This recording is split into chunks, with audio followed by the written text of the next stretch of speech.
جهات حیز این جهازی گاب نیست. یا دقیقه صبر کن ما گاب زنم الفاظ مکان. سوال من اینه ابو یوسف جرأت نکرد جواب من از خودت سوال میکنم. آده صبر کن صبر کن. العرش یا اینکه آسمان برای الله جهت فوق و مکان قائل داره شما یا نه؟ اول صبر کن من گپ تمام کنم در رابطه با این که کلمه به کلمه پیش میریم، کلمه به کلمه. بله.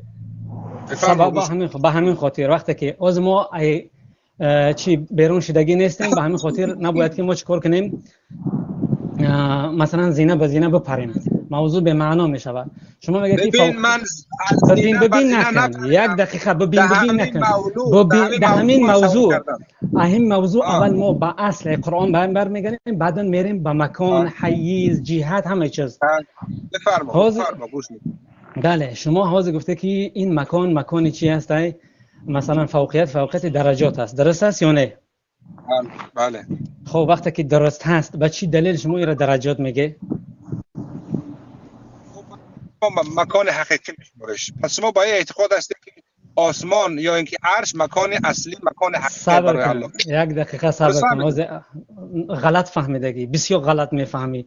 این تهمت و بهتان جانبی شما که شما همیشه این کارو میکنه.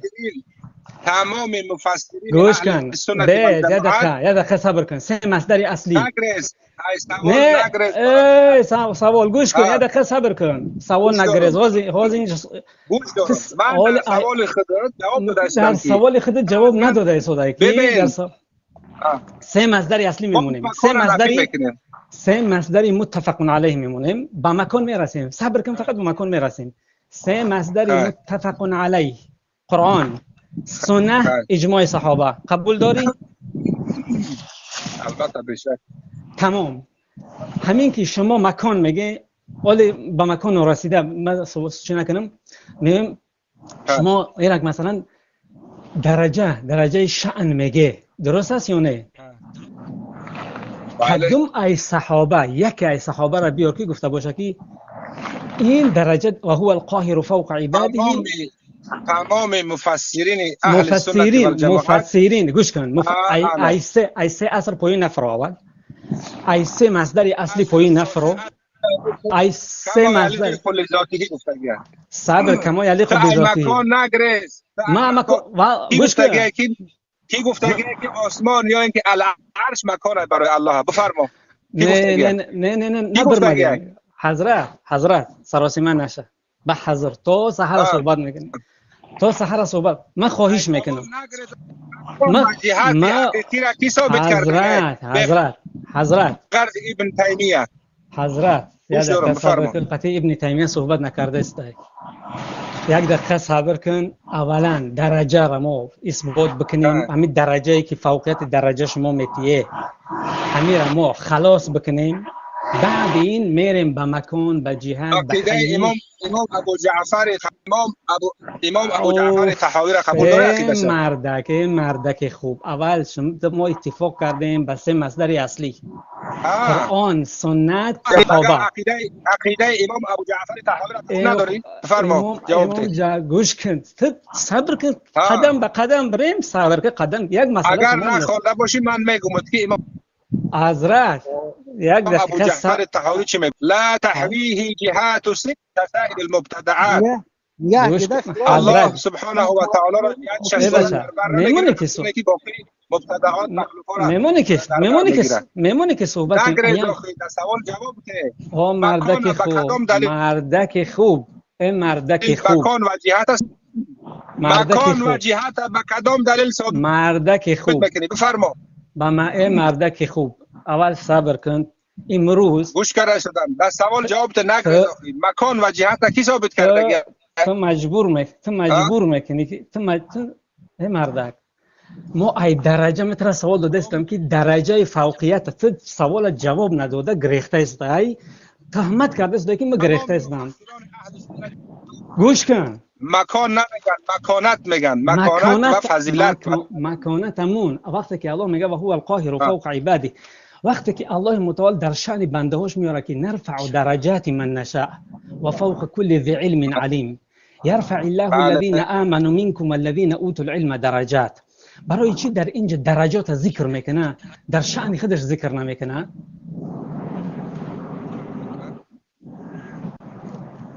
خیلی ذکر نمیکنه. گوش کنه که وقتی که حضرت صبر کن. کن داد نزن تو مردی در سوال من جواب ده. در سوال جواب داده. و نحن اقرب الیه من حبل الورید. با چی معنی میفهمی؟ صبر، اول صبر کن درجه میریم. و نحن در صبر کن درجه تمام نشده تو جواب نمیتی برای چی میگذاری؟ تو میگی که فوقیت درجه. و معکم اینما کنتم. ای جاهل ولی صبر کن. ما چی معنی میفهمی؟ صبر کن این هم جواب بدیم به این نرسیدیم. اول تو دیگه بگو کی فوقیت درجه را همین آیه را برای نگرز از سوالای من جواب. مردکی خود بجا گرفت. سوالای من نگرز. حضرت استادت که ترى استادت بیار صحبت کنیم. با استاد من چیکار داری؟ حضرت استاد من امام ابو حنیفه. ببین امام ابو حنیفه چی میگه؟ گوش کن. صبر کن.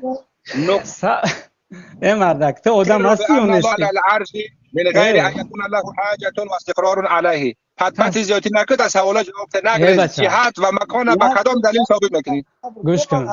ای بچه یک دقیقه صبر کن. مکان با کدام دلیل ثابت میکنید؟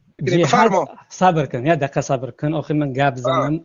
شما تا این درجه شرمنده هست خیانت بکشه. واضح روشن بگه که مکان ثابت میکنید. برای که نو فهمیده که مکان اثبات کردن کفره. بفرما. مردکشه اکا اقلا سواد نداری بیا مردکشه. ای بچه تو گپ میزنی من گوش میکنم. تو مردکشه تو کانال من پادکست که من فیلم میکنم بیا در کانال من صحبت کنم. کانال تمون همیشه صحبت کنم وقت ندارم یک خفایت بگردم. یا دقیقه صبر کن. تو کی قطعی تو گپ زنم؟ تو یه کسی که چنین اعتقاد داشته باشه که الله جل جلاله خودش در جا و مکان هست خاطرا در آسمان یا اینکه در العرش در جهت فوق قرار گرفته. 5 منوت گپ زن. 5 منوت گپ زن. من گوش میکنم. 5 منوت گپ میزنم. گوش کن. گپ زن. تا سوال نگرز. مکان و جهت به کدام دلیل ثابت میکنی؟ بفرما. حضرت اول میریم درجات. استاد من امام ابو حنیفه های. قول امام ابو حنیفه را بیارم قبول میکنی؟ استاد میگن که ما حنفیه. استاد او انسان میگن که در پیش رو زانو زده باشه درس گرفته که پدر ابو حنیفه را دیدگی نیست. تو دیوانه تو چی؟ تو استاد ابو حنیفه اصلا پدر تو دیگه اگه من نگفتم ابو حنیفه استاد من نگفتم ابو حنیفه استاد میرنگ. پدر تو دیگه اگه دجال بجدال نره بیا صحبت میکنیم. بیا اینجا درجات صحبت. والله من مکان صحبت. فقه اکبر والله صحبت همون فقه اکبر قول ابو حنیفه را میارم. فقه ابسط میارم. شرح عقیده طحاوی میارم. شما قول ابو حنیفه را قبول نداره. تو گوش کن. تو مرد باشی کانال من بیا صحبت میکنیم. برای من زنگ تلفنی اومده شده است. برای من ثابت کن فوقیت حقیقی را به غرض ابن تیمیه مجسمه کی ثابت کرده که؟ بفرمایید. گوش کی آگه همین مکان در همین آیاتی که ما خوندیم و هو القاهر فوق عباده مکان ذکر شد. نه کی گفتگیه؟ خیر پس الله لا مکانه. تمام. پس الله لا مکانه. صبر کن. یک دقیقه. برای من دلیل بیار که نص شرعی دلالت به مکان. ما ایجا گفتیم که الله در مکانه. پس الله لا مکانه. گوش کن. وقتی که نمیگن که الله در مکانه. پس ما درسته الله لا مکانه. صبر. آخه صبر که بچه خب که گپ زنم نفس بکشم گپم تمام شید. شما مکان میاره. مکان خودش ای الفاظ مجمله یا مفسر؟ مکان از الفاظ مفصله. معناش واضح روشنه. خاک در سرت. ای شیطان. ای ابلیس. ای خر. تو نمیدونی که تو مسلمان باشی خر. یک نص شرعی. گوش کن. خر مادر تای. گوش کن. صبر کن. فهمیدی شما بغیر از تحقیر معلومات کردن کار صبر کن جوابت بدیم. این صفت برای من نص شرعی بیار. یک نص شرعی بیار که دلالت به مکان کنه. گوش کن. مثلا مجمل مثلا چیکار داری؟ گوش کن. تو همینا رو نمیفهمی با انا میخاطی. حواله کی با بحث ما رفت ندارن این تو درباره مکان زندیق درباره مکان گپ زده است خودت نمیفهمی درباره جهاد گپ زده نمیفهمی که کی چی تو ای شیطان گوش کن کافر مجسمه شیطان مشبهه ایمان نداری والله نه عقیده امام ابو جعفر قبول داری نه عقیده ابو حنیفه را قبول داری امام طحاوی تکلیف از ابو حنیفه میگه کسی بگه الله در زمین در آسمان من نمیدونم میگه وای کافیه یکی میگه بالا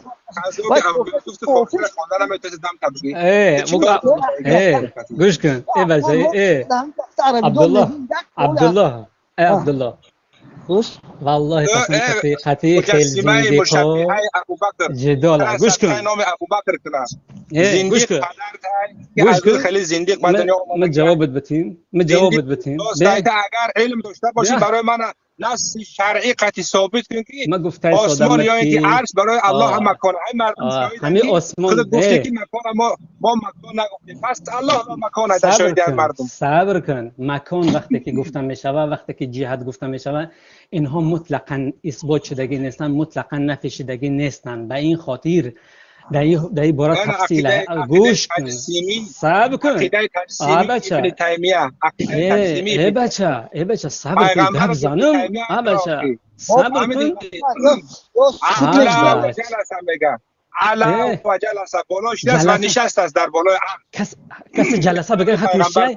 کسی جلسه بگه حکمش چیه؟ کسی جلسه بگه کافره مجاهد گفتگی کافره؟ مجاهد گفتگی نیست احمد نکن بیارم ای تفسیر نشوند بتیم جلسه گوش کنه برادر عزیز جلسه به معنای نشستن هست الله بالاش است در بالای عرش نشسته است همین کسی که میگه مکان گوش که من میگم که سلف همین گپ گفتگی ان تکفیرشون میکنی تکفیر کردی درسته گپ همین زبط کنه همین زندیق گپ زبط کنه گوش که تمام زبطش کنه در حق سلف من میارم در حق سلف عقیده ما عقیده تشکیل ما گوش که تو همین کدوم صفتی الله با دلیل گپ بزن مردک با دلیل گپ بزن تو دیوانه‌ای تو چی تو یک مسئله زندیق من را گفته استم که اینا مفسر اینا زندیق اینا مطلق نفی نمیشوند مطلق اثبات نمیشوند مطلق نفی نمیشوند در این باره تفصیل است میفهمی عقیده کفری مطلق نفی میشوه والله منزه عن ذلك علوا كبيرا الى عقیده اهل سنت و الجماعت هی عقیده اهل سنت و الجماعت همین سمو به معنی چی است در نفی میکنی نه اثبات میکنی برای من آیه مبارکه و نحن اقرب الیه بیان نکردی و هو معنا ما کنتم بیان نکردی مشبهه متناقض بیچاره حضرت گوش کن با همین جبر هستی من از کافیر یا من زبانم برم غلط کردم که حضرت گفتم استاد کافره گوش کن ابن تیمیه ما ثابت کرده کسی والله قسم من بیای که من از زنگ زده شدم زندیق